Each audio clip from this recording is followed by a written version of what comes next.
My name is Peter Field. I'm the author of this particular study, which looks at the drivers of both short and long-term success. And three very particular pieces of advice emerged from this study about how to get the balance right between short and long-term success. The first is to be very wary about the pressures that big data are going to impose on us all increasingly over the coming years. Big data forces us to think short term. And what drives success in the short term, unfortunately, it happens to be more or less the opposite of what drives success in the long term.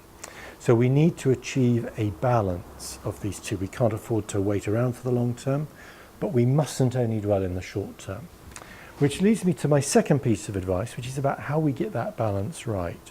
And that is to be quite clear that the campaign of the future, the wise campaign of the future in this new environment, is one that includes a clear strand of short-term activation, which is going to be very much about driving short-term sales, propositional stuff, but also has a very clear long-term brand building platform, ideally an emotional brand building platform that will drive long-term success. And get the balance right. Roughly speaking, a 60-40 balance between brand building and activation seems to be right.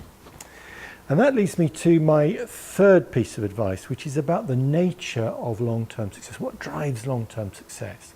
And it is, as I've already said, an emotional platform, in particular what I refer to as fame, those kinds of campaigns that get people talking about brands, generating buzz, are the ones that really succeed in the long term. Because they don't only drive sales, but they also drive pricing upwards. They drive price elasticity downwards. They make brands worth paying more for. These are the campaigns that are particularly successful over the long term. The thing about fame is it requires constant innovation. You've got to maintain the element of surprise to drive this. So great campaigns like Axe, for instance, are constantly, on a yearly basis, innovating their campaign. How do you do that and keep discipline? Well, you need a really clear idea about what your brand identity is and about what your brand stands for. So the kinds of brands that succeed in this new order of fame-driven marketing are ones with really powerful brand identities, what in Eat Big Fish terms would be called a lighthouse identity, to give that discipline over the years.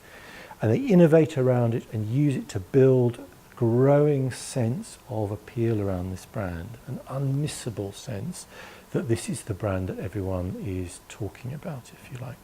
So three pieces of advice. Be wary of short-term, data-driven sales approaches. Create a balanced campaign that does the short-term and long-term piece together. And be quite clear that long-term success revolves around emotions and in particular fame, getting people talking about the brand, creating that sense of the unmissable brand.